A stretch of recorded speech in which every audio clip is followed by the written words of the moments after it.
Assalamualaikum warahmatullahi wabarakatuh. Selamat datang kembali di channel Rakyat Nusantara. Oke teman-teman, kali ini kita sedang berada di Kota Magelang, Provinsi Jawa Tengah, dan lebih tepatnya di Gunung Tidar. Konon ceritanya atau sejarahnya, di area ini ditancapkannya tumbal tanah Jawa. Dan nanti kita akan mengulas sejarah apa saja yang ada di area Gunung Tidar ini.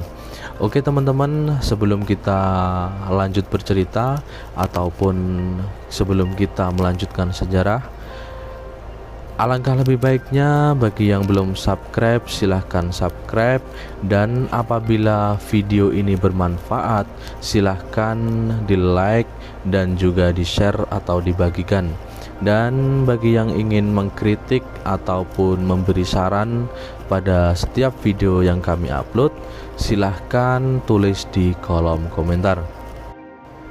Sambil mendengarkan cerita, teman-teman bisa menikmati keindahan alam yang ada di area Gunung Tidar ini.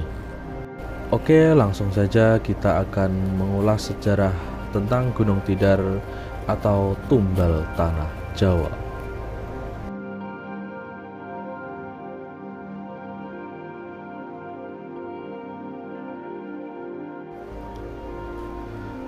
Syekh Subakir, tombak Kiai Panjang, dan tumbal tanah Jawa. Syekh Subakir adalah salah seorang ulama asal Persia yang dikirim Khalifah Turki Utsmaniyah Sultan Muhammad I untuk menyebarkan agama Islam di wilayah Nusantara atau tanah Jawa. Syekh Subakir konon adalah seorang ulama besar yang juga menjadi anggota Wali Songo periode pertama. Konon dengan kesaktiannya dan tombak pusaka Kiai Panjang telah menumbal tanah Jawa dari pengaruh negatif makhluk halus saat awal penyebaran ajaran Islam di Nusantara. Syekh Subakir diutus ke tanah Jawa secara khusus untuk menangani masalah-masalah gaib dan spiritual yang dinilai telah menjadi penghalang diterimanya Islam oleh masyarakat Jawa ketika itu. Karena Syekh Subakir ini ahli dalam ru'yah, ekologi, meteorologi, dan geofisika.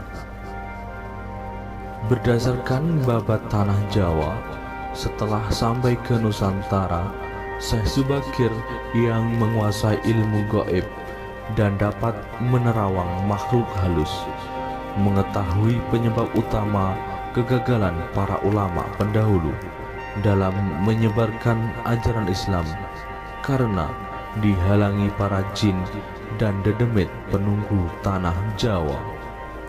Lalu tombak pusaka Kiai Panjang tersebut ditancapkan tepat di puncak Gunung Tidar sebagai penolak bala. Konon, tombak sakti itu menciptakan hawa panas yang bukan main bagi para lembut dan bangsa jin yang berdiam di Gunung Tidar. Lelembut, setan, siluman lari menyelamatkan diri. Jin, peri, banaspati, semuanya tak kuat menahan panasnya pancaran kekuatan hawa panas yang dikeluarkan tombak tersebut. Sebagian jin yang lain ada yang mati akibat hawa panas dari tumbal yang dipasang Syekh Subakir tersebut. Konon, Sabdo Palon, raja bangsa jin yang telah 9.000 tahun bersemayam di puncak Gunung Tidar, terusik dan keluar mencari penyebab timbulnya hawa panas bagi bangsa jin dan lelembut. Sabdo Palon lalu berhadapan dengan Syekh Subakir. Sabdo Palon lalu menanyakan maksud pemasangan tombak tersebut. Sang ulama menyatakan, maksud dia menancapkan tombak itu untuk mengusir bangsa jin dan lelembut yang mengganggu upaya penyebaran ajaran Islam di tanah Jawa oleh para ulama utusan Sultan Muhammad I. Setelah terjadi perdebatan, mereka lalu mengadu kesaktian. Konon, pertempuran antara keduanya terjadi selama 40 hari 40 malam. Hingga Sabdo Palon yang juga dikenal sebagai Ki Semar Bodronoyo, sang danyang tanah Jawa ini merasa kewalahan dan menawarkan perundingan. Sabdo Palon mensyaratkan beberapa poin dalam upaya penyebaran Islam di tanah Jawa. Isi kesepakatan antara lain, Sabdo Palon memberi kesempatan kepada Syekh Subakir beserta para ulama untuk menyebarkan Islam di tanah Jawa, tetapi tidak boleh dengan cara memaksa. Kemudian Sabdo Palon juga memberi kesempatan kepada orang Islam untuk berkuasa di tanah Jawa, raja-raja Islam, namun dengan catatan para raja Islam itu silahkan berkuasa, namun jangan sampai meninggalkan adat istiadat dan budaya yang ada.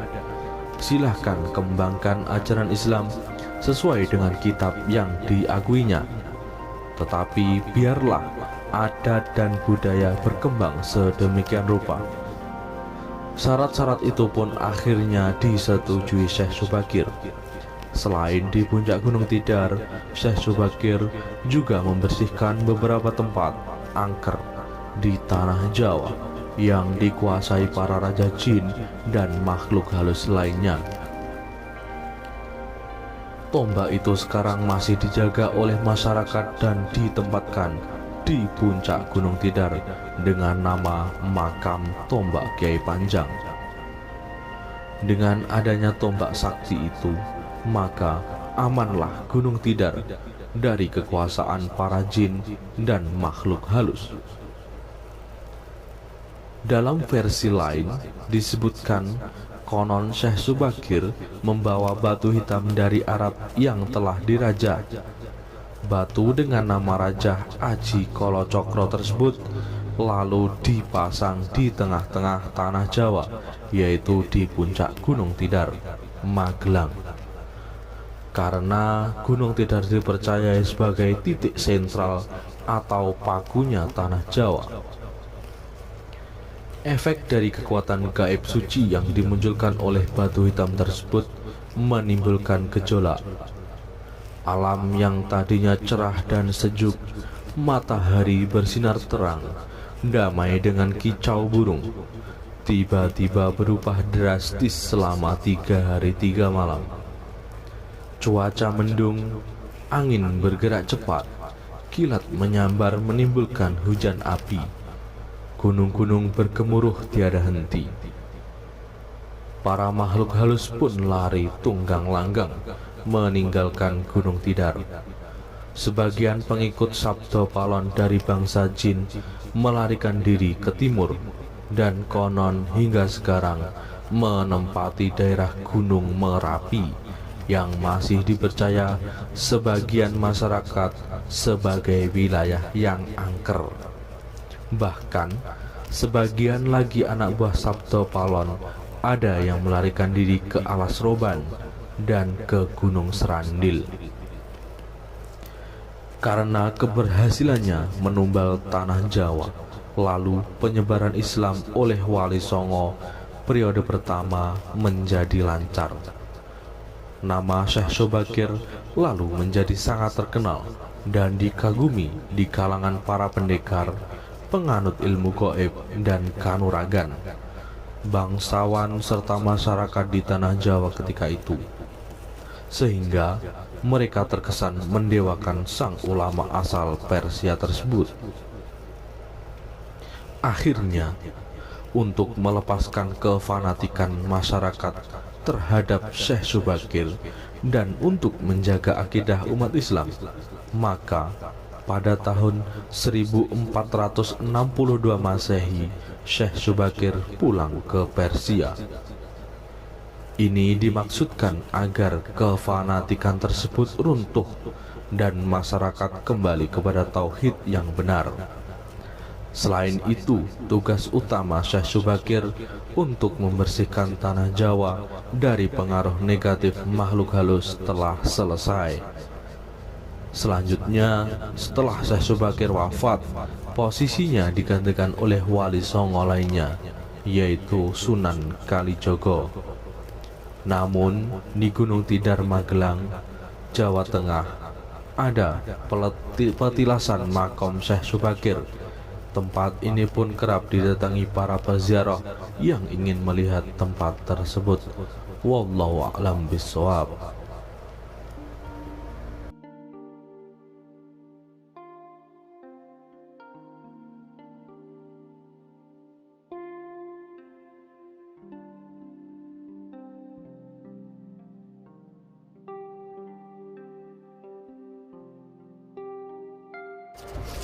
Oke teman-teman, itu tadi sekilas ataupun sejarah singkat mengenai Gunung Tidar yang diambil dari beberapa sumber. Dan apabila ada kesalahan dalam penyampaian ataupun pengambilan sumber, admin mohon maaf yang sebesar-besarnya. Apabila ada kritikan ataupun saran, silahkan tulis di kolom komentar. Sekali lagi, yang belum subscribe silahkan subscribe. Dan apabila video ini dirasa bermanfaat, silahkan like dan share. Dari admin, apabila ada kesalahan mohon dimaafkan. Selamat beraktivitas. Wassalamualaikum warahmatullahi wabarakatuh.